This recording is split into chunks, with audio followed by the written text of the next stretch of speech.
नेपालमा पुराना राजनीतिक दलहरूका विचार सिद्धान्तहरू उनीहरूको चाहिँ टेक्निक्सहरू स्ट्राटेजीहरू चाहिँ किन आउटडेटेड भइसके भन्ने कुराहरू चाहिँ यसबाट पनि प्रमाणित हुन्छ ल सुन्नु है त। जस्तै अहिले पनि पुरानो पोलिटिसियनहरूले चाहिँ होइन उहाँको कार्यकर्ताहरूले चाहिँ अझै पनि यो विदेशी दलाल हो यस्तो उस्तो हो भनेर अझै पनि होइन जनतालाई कन्भिन्स गर्न खोज्दैछन् के। जस्तै बालेन शाह सुदन गुरुङहरू यिनीहरू चाहिँ विदेशी दलाल हो भनेर अझै जनतालाई होइन म्यानिपुलेट गर्दैछन्। वास्तवमा यी कुराहरू चाहिँ कम्युनिकेट हुनै पाएको छैन कि। कम्युनिकेट हुनको लागि चाहिँ एउटा कम्युनिकेसन प्रपर कम्युनिकेसन हुनको लागि चाहिँ भन्ने मान्छेले होइन एउटा बोल्ने मान्छे हुनु पऱ्यो, अर्को चाहिँ सुन्ने मान्छे हुनु पऱ्यो र त्यो सुनेर चाहिँ उसले होइन प्रतिक्रिया जनाइसकेपछि अनि बल्ल चाहिँ त्यो कम्युनिकेसन पुरा भयो भन्ने मानिन्छ। तर यो पुरानो राजनीतिक दलका होइन कार्यकर्ताहरूले चाहिँ उनीहरूले त्यो जुन कम्युनिकेट गर्न खोजिरहेछन् त्यो जनता माझमा चाहिँ आइपुगिरहेको छैन कि। अब विदेशी दलाल दलाल भन्छ, अब अहिले सबै दलाल हो, अब हरेक कामहरू दलालको मार्फतबाट हुन्छ है। अब एजेन्ट भन्छ चाहिँ इङ्ग्लिसमा, विकास गर्ने मान्छेहरूलाई अब डेभलपमेन्ट एजेन्टहरू भनेर भनिरहेको हुन्छ। तपाईँ जुनसुकै ठाउँमा जानुहोस् होइन, जुनसुकै कामहरू गर्दाखेरि हामीले बारम्बार एजेन्टहरूसँग ठोकिनु पर्ने हुन्छ होइन। जस्तै घर जग्गा किनबेच गर्नु पऱ्यो भने त्यहाँ एजेन्ट ठोकिन्छ।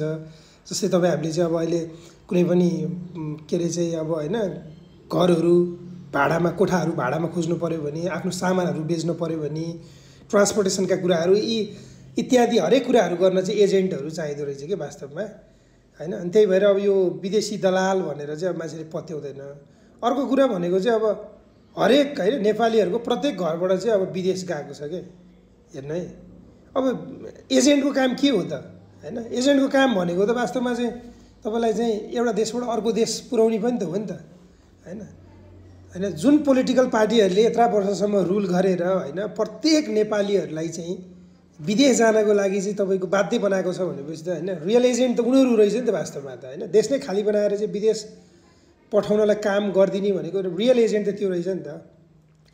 अब त्यही भएर अब यस्ता आउटडेटेड हुन्छ नि नाराहरू, आउटडेटेड तपाईँको चाहिँ सिद्धान्त विचारहरूले चाहिँ अब पेनिट्रेट गर्दैन क्या नेपाली जनताहरूलाई। अब त्यो प्याराडिम नै सिफ्ट भइसक्यो होइन। अब प्रत्येक नेपाली होइनहरू चाहिँ अब प्रत्येक एउटा न एउटा घरको होइन परिवार चाहिँ अब विदेश पुगेको छ। त्यहाँको समृद्धि देखेको छ, त्यहाँको सुशासनहरू देखेको छ होइन।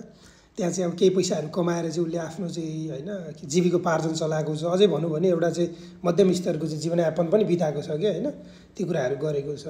त्यही भएर अब चाहिँ राम्रो विचारहरू दिनु पऱ्यो होइन। पोलिटिकल पार्टीहरू भनेको पनि त अब त्यो चाहिँ अब लङ हिस्ट्री बोकेको इन्स्टिट्युसन हो होइन।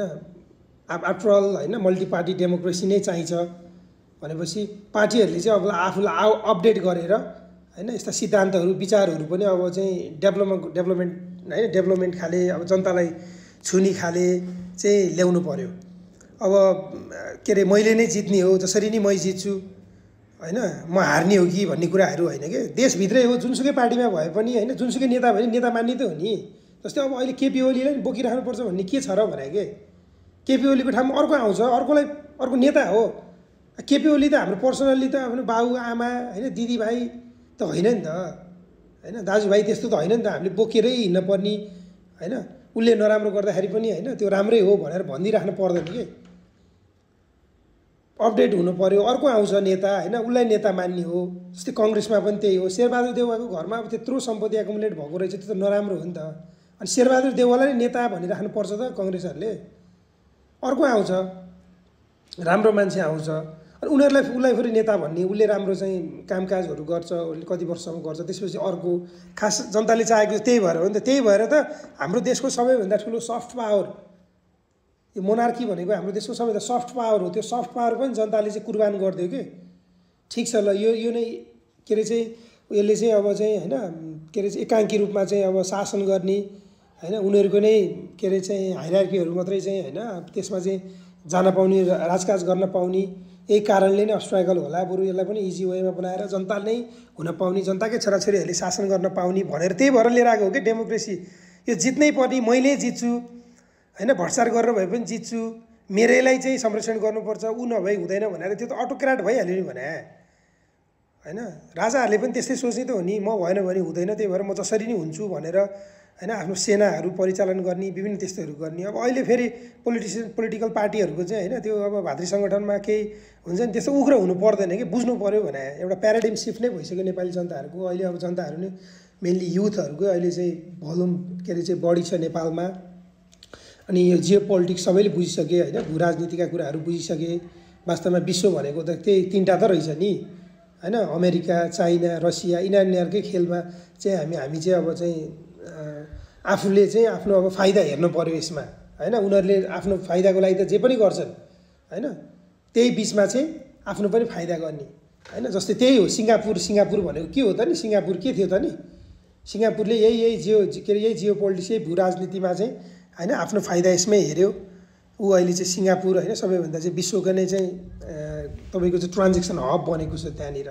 त्यस्तै गरी अरू देशहरू पनि हैन, इन्डियाकै कुरा होला, त्यस्तै अरू जति पनि विकास भएका देशहरू छन् हैन, रुवान्डाका कुराहरू होला, अझै कति छ किताबहरू मैले त्यो चाहिँ देशावर पढ्दाखेरि त्यहाँनिर चाहिँ बुझेको थिएँ क्या।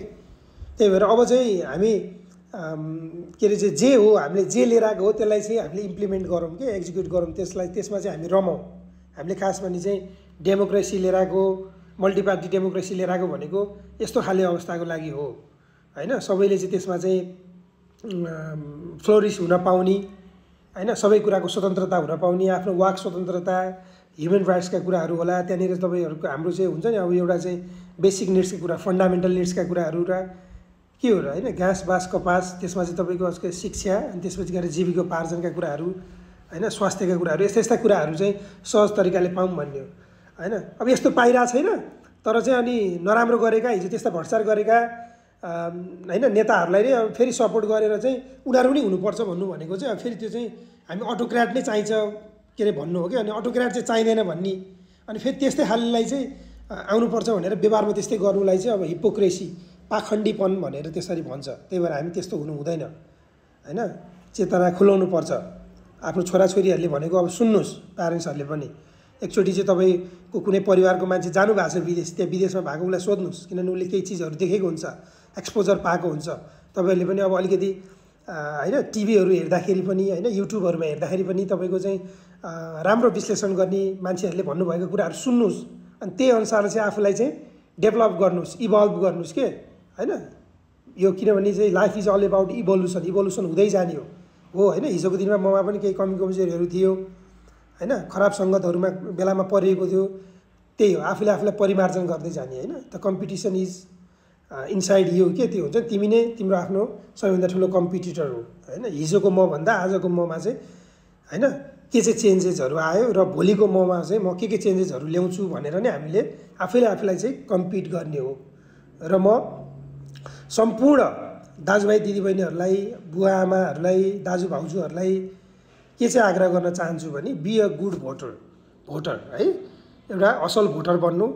अब चुनाव आउँदैछ, चुनावमा भाग लिने हो, असल मान्छेहरूलाई चाहिँ त्यहाँ भोट दिने हैन, राइट एन्ड रङ हैन, कम्पिटेन्ट मान्छेलाई दिनुपर्छ।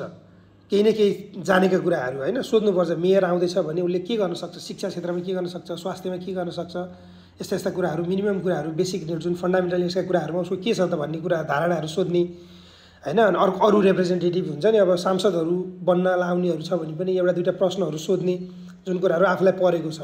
किनभने आफूलाई परेपछि मात्रै थाहा हुने कुराहरू रहेछ कतिपय कुराहरू हैन। अनटिल एन्ड अनलेस त्यो कुराहरू तिमीलाई पर्दैन, त्यसपछि हैन तबसम्म तिमीलाई थाहा हुँदैन। जब कुनै पनि चिजहरू तिमी आफैलाई परिसकेपछि मलाई थाहा हुन्छ भन्ने कुराहरू हुन्छ। त्यही भएर अलिकति चेतनाको अलिकति वृद्धि गरौँ, अलिकति पोजिटिभ थट्सहरू गरौँ, अलिकति स्पिरिचुअलिटी हैन भनौँ न, अध्यात्मको यात्रामा अलिकति चाहिँ रबड गरौँ हैन। हुन्छ ती कुराहरू हाम्रो हिजोको दिनमा लेखेका धर्मशास्त्रहरूमा के कुराहरू लेखेका छन्, पुस्तकहरू हुन्छ, पुस्तकहरू पढ्ने बानी गरौँ हैन। इन्टरनेटमा पनि राम्रा कन्टेन्टहरू हेरौँ हैन, राम्रो मान्छेहरूको विश्लेषण गर्नुभएको कुराहरू हेरेर र यो पालि चाहिँ एकदम राम्रो मान्छेलाई चुज गर्नु पर्यो। हामी पाखण्डी बनेर हिपोक्रेट हुन्छ नि, पाखण्डी बन्ने यस्ता हुन्छ नि, अहमता बोकेर घमण्ड बोकेर गर्नु हुँदैन। हामी सबैले चाहिँ हनुमानबाट पाठ सिक्नुपर्छ। त्यत्रो हैन मान हुँदाखेरि पनि आफ्नो मानलाई हनन गरेर एउटा असल मान्छे रामको लागि चाहिँ उसले चाहिँ आफ्नो जीवन समर्पण गरेको थियो नि, त्यसै गरी हामीले पनि अब असल हरेक कामहरू चाहिँ रामकाजमा लाग्नुपर्छ। आफैले आफैलाई राम बनाएर आफैभित्र हनुमान जागृत गरेर त्यो कामलाई चाहिँ सक्सेस बनाउनु लाग्नुपर्छ है त। हस् त, धन्यवाद।